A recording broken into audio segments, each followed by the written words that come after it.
Bonjour à tous et bienvenue dans cette vidéo qui est donc la troisième partie du chapitre H2B qui parle donc du 19e siècle, de 1815 à 1940, l'ère des expérimentations politiques. Donc pour remplir le cours qui va avec cette vidéo, voici où nous en sommes dans le cours. Le cours, vous le retrouvez sur le site internet que je vous mettrai en lien. Donc on en est au petit b, la République à l'épreuve des crises. Donc, on a vu que la Troisième République s'était installée, qu'au départ, elle n'était pas très républicaine, mais que finalement, elle s'était imposée et que, à partir de 1876, eh bien, les républicains sont majoritaires à l'Assemblée et cette République commence à s'installer réellement. Alors, elle s'est installée de plus en plus, mais elle a subi des crises. Il ne faut pas croire que la République a toujours été en France totalement normale et acceptée. Il y a eu différentes crises. Première crise, la crise boulangiste. On l'appelle comme ça, la crise boulangiste, à cause du nom du général qui a mené cette révolte, qui s'appelle le général Boulanger. C'est lui sur la photo. Alors, entre 1886 et 1889, eh bien, le général Boulanger a dirigé un mouvement de personnes qui étaient opposées à la République, qui ne voulaient pas de la République. Il était ministre de la guerre, le général Boulanger, mais il ne voulait pas de ce système politique. Lui, il voulait un système avec un pouvoir exécutif très fort, il voulait dissoudre le Parlement. Ça n'a jamais fonctionné, mais voilà une des crises importantes de la Troisième République, la crise boulangiste. Deuxième crise qui a connu la Troisième République, c'est la crise qui est liée au scandale de Panama. Alors, Panama, c'est un pays, vous savez, qui est en Amérique centrale. C'est un tout petit pays. Et les Européens ont eu l'idée de construire un canal, c'est-à-dire de creuser à l'intérieur du pays, comme il n'était pas très large, de construire un canal pour que les bateaux puissent passer directement de l'océan Atlantique à l'océan Pacifique sans avoir besoin de faire tout le tour et de passer par, de descendre le Brésil, l'Argentine et de passer par le détroit de Magellan. Donc ce canal a été construit par des sociétés européennes, sauf qu'il y a eu des affaires de détournement d'argent dans la construction de ce canal et des personnalités politiques ont été impliquées dans ces affaires de détournement d'argent, dans ce scandale financier. Et donc, ça a fait beaucoup de mal à la Troisième République parce que à l'intérieur de ce scandale, il y avait des ministres de la République. Enfin, voilà, ça n'a pas été très très bon pour l'affaire de la République. Ici, on a un journal de l'époque, vous voyez, les martyrs de Panama, et donc les personnes qui sont représentées ici sont des personnes importantes de la Troisième République, des députés, des ministres, et ça a fait très très mal à la République. Ça faisait que les gens n'avaient pas confiance, vous voyez, dans les politiques. Et l'affaire Dreyfus, eh bien, c'est la troisième grande crise qui a touché la Troisième République, cette affaire de procès, de scandale judiciaire. Hein, c'est cet homme, Alfred Dreyfus, qui a été accusé d'espionnage pour le compte de l'Allemagne. Il a été jugé, enfermé. Ça a fait scandale en France. Et puis, on a rouvert le procès. Il y a des gens qui disaient, mais c'est bizarre, il y a des preuves qui collent pas. Dreyfus a toujours clamé son innocence. Et du coup, il y avait deux grands courants en France. Il y avait ceux qui défendaient Dreyfus, qu'on appelait les Dreyfusards, et qui disaient c'est une erreur judiciaire. Et il y avait les anti-Dreyfusards qui, eux, défendaient l'État, l'armée, qui disaient mais non, vous pouvez pas dire, l'armée, c'est sacré, vous pouvez pas attaquer l'État, la justice n'a pas pu faire une aussi grosse erreur, etc. Il s'est avéré qu'en fait c'était une erreur, que Dreyfus n'a jamais été le vrai coupable et donc il a été finalement réhabilité en 1906, alors que cette affaire a commencé en 1894. Alors ici, on voit la dégradation. Hein, c'est une cérémonie publique où on lui enlève ses grades, on lui déchire ce qui représente sur son uniforme ses grades, on casse son sabre devant toute l'armée comme ça. Enfin, c'est très très humiliant. Et puis ici, on voit un dessin qui montre que vraiment dans la société, les gens ne parlaient que de ça. Et on pouvait se disputer dans une famille entre ceux qui étaient Dreyfusards et ceux qui n'étaient pas Dreyfusards. Alors sur l'image ici, c'est écrit surtout ne parlons pas de l'affaire Dreyfus. Donc là, ça se passe bien. Et puis là, c'est écrit ils en ont parlé. Voilà. Donc c'est voilà, c'était une affaire qui avait vraiment beaucoup d'importance. Les gens achetaient beaucoup de journaux à l'époque pour parler de cette affaire. Donc voilà les trois crises de la Troisième République. On passe au grand 3, l'œuvre de la Troisième République. Alors qu'est-ce qu'elle a fait cette Troisième République? Pourquoi elle est importante? Eh bien parce qu'elle a fait des lois qui sont encore appliquées aujourd'hui en France. Donc ici, vous avez les différents types de lois de la Troisième République. Vous pouvez faire des petits dessins à l'intérieur pour vous en souvenir. Et vous avez un atelier d'ailleurs, l'atelier D, qui correspond à ce schéma pour vous apprendre les lois de la Troisième République. Alors, déjà, il y a les syndicats. On a créé les syndicats, c'est-à-dire que on a créé des institutions qui permettent de représenter les travailleurs s'ils ont besoin de dire quelque chose au patron. J'ai fait des heures supplémentaires, j'ai pas été payé, par exemple, etc. Donc, ça défend un type de métier, les syndicats. C'est pas que pour les ouvriers, hein. Il y a des syndicats de médecins, des syndicats de professeurs, des syndicats de chefs d'entreprise, des syndicats d'ouvriers, voilà. C'est pour défendre un corps de métier. Ensuite, autre réforme très importante, c'est l'école, hein. L'école a été faite gratuite, laïque et obligatoire. Ça, ce sont les lois de Jules Ferry. Vous avez également un atelier sur ce thème. C'est une réforme très importante puisqu'elle est toujours valable aujourd'hui. L'école en France est gratuite, laïque et obligatoire. Vous avez également la liberté de la presse qui a été remise en 1881. Alors vous allez me dire, cette liberté de la presse, elle s'en va, elle revient, elle s'en va, elle revient. C'est vrai. Elle avait été mise à la Révolution française, elle a été enlevée sous la Restauration, elle a été remise en 1848 par la Deuxième République, et puis elle a été re-enlevée ensuite par Napoléon III, et elle revient du coup en 1881. Ensuite, il y a le divorce. Eh oui, la loi sur le divorce date de la Troisième République, 1884. Elle avait été mise à la Révolution, et puis elle a été enlevée et remise en 1884. Ensuite, vous avez la loi sur les associations, la loi 1901, qui est toujours valable aujourd'hui. Par exemple, l'association qu'on a créée au CFA Simone Veil, les aventures de Simone pour récolter de l'argent pour nos voyages scolaires, eh bien, c'est une association de loi 1901. Ensuite, vous avez la liberté de réunion en 1881, c'est-à-dire qu'on avait le droit de vous réunir. Si des boulangers se réunissent pour faire une soirée, on ne va pas se dire « oulala, c'est louche ». Ils préparent un mauvais coup, les boulangers. Pas du tout, vous avez le droit de vous réunir depuis 1881. Et puis, vous avez en 1905 une loi très importante, la séparation de l'Église et de l'État, qu'on a vu dans le chapitre sur la laïcité, qui est très importante, qui dit que l'État doit être neutre vis-à-vis des religions, mais qui dit aussi que l'État garantit à tous la liberté de religion. Vous pouvez prier les dieux que vous voulez. Voilà les lois importantes de cette Troisième République. Petit b, la culture républicaine. Pour être sûr que cette République elle allait vraiment s'ancrer dans la société française, eh bien, on a créé des symboles pour accroître le sentiment républicain français. On a créé donc différents symboles. C'est ce qu'on va voir ici.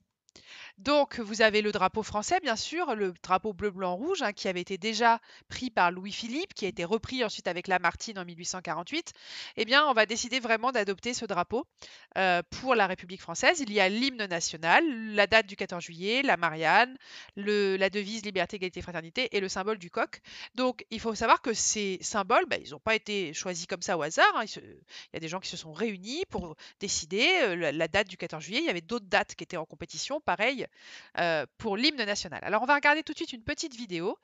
Équipe 1, équipe 2, vous répondez aux questions. Si vous avez un petit peu du mal, si c'est un peu difficile pour vous l'histoire-géographie, l'étude de documents, vous pouvez prendre les questions de l'équipe 1.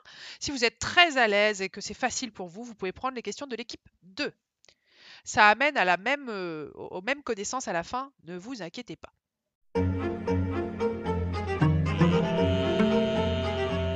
Les symboles de la République. La République a 4 principaux symboles. Le drapeau tricolore, son hymne national, Marianne et sa devise. Le drapeau bleu-blanc-rouge s'est imposé au moment de la Révolution de 1789. Le drapeau blanc était celui de la monarchie, donc du roi. Les couleurs de Paris étaient le bleu et le rouge. Et comme c'est Paris qui s'est d'abord soulevé, les révolutionnaires ont fait du bleu, blanc, rouge leur cocarde qu'ils accrochaient à leur gilet et sur leur chapeau. Au début, les 3 couleurs reflétaient l'unité de la nation avec son roi au pouvoir amoindri, puisque le blanc est coincé entre le bleu et le rouge. C'était avant que l'on décide d'abolir complètement le pouvoir royal. Même l'empire de Napoléon a gardé les 3 couleurs. Mais à la restauration de la monarchie, en 1814, le nouveau roi, Louis XVIII, rétablit le drapeau blanc à fleur de lys. C'est en 1830 que le bleu-blanc-rouge s'impose définitivement grâce à Louis-Philippe qui se fait appeler roi des Français et non roi de France en arborant le drapeau tricolore des Républicains. Les 3 couleurs sont maintenant partout sur les bâtiments publics et peinturlurées sur la figure des supporters de l'équipe de France. Au début des matchs de l'équipe de France, justement, on chante la Marseillaise. En 1792, le roi d'Autriche déclare la guerre à la France révolutionnaire. Rouget de Lisle, un officier français, compose dans la nuit du 25 au 26 avril ce chant de guerre. Un chant tellement entraînant qu'il est repris sur tout le territoire, et c'est un bataillon de révolutionnaires venus de Marseille pour se battre contre les Autrichiens qui l'a rendu célèbre en défilant à Paris cette année-là. Marianne est un autre symbole de la République. La première représentation de cette femme au bonnet phrygien est un célèbre tableau d'Eugène Delacroix représentant la liberté guidant le peuple lors de la Révolution de 1830. Mais c'est à partir de 1872, au début de la Troisième République, que les bustes de Marianne ont été installés dans les mairies. On voulait que la République prenne une allure protectrice et rassurante comme une maman un peu sévère. Enfin, liberté, égalité, fraternité, c'est la devise de la République. Ces trois mots sont inscrits sur toutes les écoles et toutes les mairies. Ils synthétisent la Déclaration des droits de l'homme qui a été élaborée en 1789. Ce sont des objectifs jamais vraiment atteints, mais vers lesquels nous devons tendre. Les symboles ne sont que des symboles, des images, des représentations, des couleurs, mais une communauté, en l'occurrence pour nous la République, a aussi besoin de rites et de signes de ralliement pour pouvoir faire vivre ensemble tous ses membres.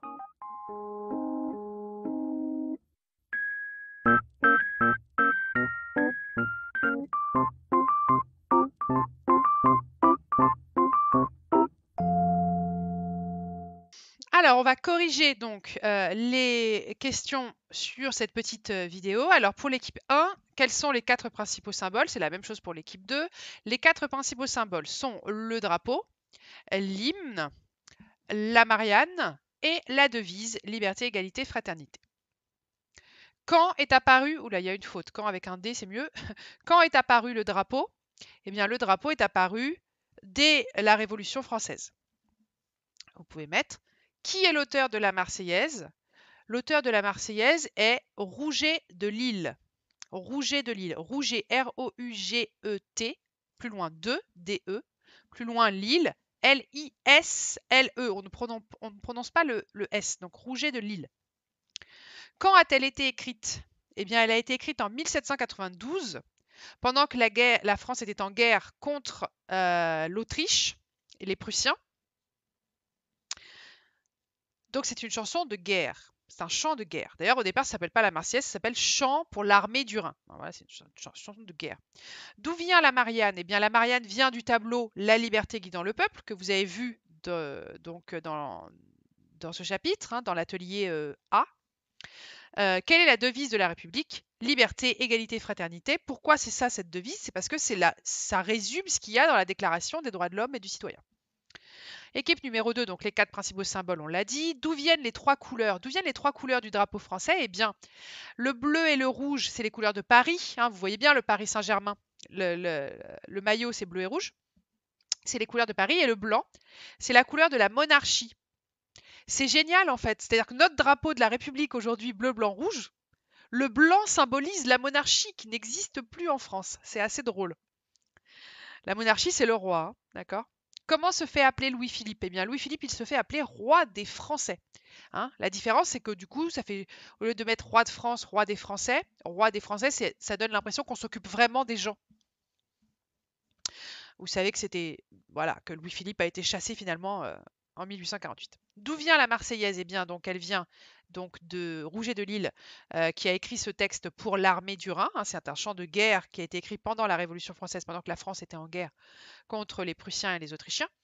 Quelle est la première représentation de Marianne? Eh bien, vous pouvez noter, la première représentation de Marianne, c'est La liberté guidant le peuple, le tableau de Delacroix, qui est au Louvre, et qui a été fait en 1830. Et encore une fois, c'est drôle que ce soit elle, le symbole de la République, puisque ce tableau, vous l'avez vu dans l'atelier A, La liberté guidant le peuple, c'est pendant la révolte de 1830. Donc en 1830, le peuple ne demande pas la République, le peuple demande Louis-Philippe, demande un roi. Donc c'est pas du tout un tableau républicain, la liberté guidant le peuple. Et pourtant, aujourd'hui, c'est le symbole de notre République. C'est assez drôle de voir d'où viennent ces symboles et qu'ils ne sont pas du tout au départ forcément républicains, mais ils ont été choisis pour être républicains. Alors, on passe au C, les zones d'ombre. Cette troisième république, elle n'est pas parfaite, elle est loin d'être parfaite. De toute façon, il n'y a pas de système politique parfait, ça se saurait.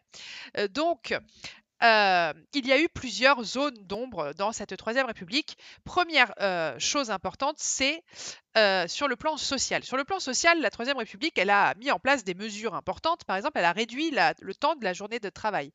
Elle a fait une loi sur les accidents au travail. Si vous avez un accident au travail, vous pouvez être pris en charge. Avant, c'était pas le cas. Vous aviez un accident, et bien vous perdiez votre salaire, vous perdiez tout. Enfin, c'était extrêmement complexe. Et elle a mis en place un système de retraite pour les ouvriers. Mais ces mesures, elles étaient assez minces, assez petites, et du coup, il y avait encore un mécontentement. Et au 19e siècle, eh ben, à la fin du 19e siècle, début du 20e siècle, il y a eu de grandes grèves, des grèves qui se sont multipliées, notamment des grèves ouvrières. Et l'une des plus connues, c'est la grève de Carmaux. En 1892, Carmaux, il y avait une mine, hein, des mines pour aller chercher du charbon, qui était très importante à l'époque de la révolution industrielle. Et il y a eu une grande grève qui a été notamment suivie par un personnage très important qui s'appelle Jean Jaurès, que vous voyez ici. Jean Jaurès était un député, plutôt de gauche, et il a défendu les ouvriers pendant la grève de Carmaux. Et face à lui, voilà, ça c'est Jean Jaurès, hein, la figure vraiment de la gauche républicaine. Il a défendu de nombreux ouvriers pendant les grèves. Et ici, vous avez Georges Clemenceau. Georges Clemenceau, c'était le chef du gouvernement à l'époque, et il était appelé le briseur de grève, parce qu'à chaque fois qu'il y avait des grèves, il était il était très sévère, on va dire, et il faisait casser les grèves, souvent avec violence. Alors vous voyez ici cette image où on voit donc Clémenceau. Alors on le reconnaît toujours Clémenceau il a des très grandes moustaches comme ça. Et on voit l'armée ici qui tire sur les manifestants avec les drapeaux rouges. Les drapeaux rouges symbolisent la gauche, extrême gauche. Donc voilà, la grève de Carmaux, 1892. La grève de Carmaux, donc vous pouvez noter dans les petits pointillés, c'est une révolte des ouvriers de la mine de Carmaux. Et si ça vous intéresse, il y a un film qui parle de ça, qui s'appelle Jaurès. Je vous ai mis le lien sur YouTube. Ça, c'est des documents que vous pouvez prendre pour l'oral, par exemple, mais moi, je ne les ai pas préparés pour cette année. Je pense que je les préparerai l'année prochaine ou dans 2 ans. Mais si vraiment ça vous intéresse, que vous avez vu le film, vous pouvez présenter ce document. Attendez, je me décale un peu parce que j'ai le soleil de plus en plus sur la tête. Donc voilà une des zones d'ombre, voilà ces grandes grèves, notamment la grève de Carmaux. Voilà, certaines catégories de la population se sont révoltées à ce moment-là. Deuxième zone d'ombre, eh bien, depuis le début, on vous dit c'est très bien cette Troisième République, c'est génial, il y a le suffrage universel, tout le monde peut voter, pas juste les riches. Ouais, suffrage universel masculin. D'accord? Donc les femmes n'ont toujours pas le droit de voter. Et donc, pendant toute cette période, certaines femmes vont demander le droit de vote, vont se révolter, vont manifester. On les appelle, ces femmes, les suffragettes, puisqu'elles demandent le suffrage, hein, le vote. Donc elles vont dans la rue, elles manifestent, elles ont des pancartes, etc. Et elles vont demander le droit de vote pendant très longtemps. Alors, en dessous de cette photo, vous avez trois petites questions. Que brûlent les femmes? Alors, je ne sais pas si vous voyez ici ce qu'elles brûlent. Elles brûlent des chaînes parce qu'elles disent qu'elles sont enchaînées, qu'elles ne peuvent pas faire, elles ne sont pas libres. Et elles brûlent aussi des colliers, des bijoux, pour dire je suis pas juste une poupée, je suis pas juste belle, je suis pas juste là pour faire la potiche. J'aimerais pouvoir voter, donner mon avis, faire de la politique aussi pour certaines. D'accord? Donc voilà, elles brûlent les chaînes, elles brûlent les bijoux. Il faut savoir que avant, au début du XXe siècle, la femme, elle est considérée comme un mineur, comme vous, quand vous avez 17 ans. C'est-à-dire qu'elle ne peut pas travailler sans l'autorisation de son mari. Elle ne peut pas ouvrir de compte en banque. Elle ne peut pas aller seule devant la justice. Il faut qu'il y ait son mari ou son fils ou son oncle, ou etc. Elle ne peut rien posséder à elle. Si elle hérite d'une maison ou quoi que ce soit, c'est son mari qui gère ses biens. Elle ne peut rien faire. Voilà, elle est comme un mineur. Voilà. Vraiment, au début du XXe siècle, c'était comme ça. Donc pourquoi est-ce qu'elles brûlent les chaînes et les colliers? Je vous l'ai expliqué, pour dire qu'elles ne sont pas juste belles et pour dire elles ne sont pas libres. Et cherchez le nom d'une célèbre suffragette française. Bah là, vous cherchez sur Internet, vous allez trouver des suffragettes françaises célèbres. Donc vous mettez pause, vous cherchez. Et normalement, vous allez trouver soit Hubertine Auclair, qui est une des premières suffragettes françaises, que vous verrez si vous faites un BP, puisqu'on en parlera, d'Hubertine Auclair. Et puis sinon, vous avez Louise Weiss, qui est aussi une grande suffragette française dans les années 20-30. Enfin, troisième zone d'ombre de cette Troisième République, eh bien, c'est la politique coloniale. Il ne faut pas oublier qu'on est à la fin du 19e siècle, début du 20e siècle, que la France est un empire colonial. Cette politique coloniale, elle est importante en France, et notamment Jules Ferry va mener cette politique coloniale. Hein. Le ministre de l'Instruction, il va aussi travailler à la politique coloniale parce qu'il pensait qu'il y avait un devoir d'éduquer les peuples inférieurs. Hein. Il disait ça à l'époque. Il pensait qu'il fallait apporter l'éducation, la civilisation aux pays inférieurs, donc les pays d'Afrique, certaines colonies d'Asie, etc. Bien sûr, aujourd'hui, c'est choquant d'entendre ça, mais c'était comme ça à l'époque.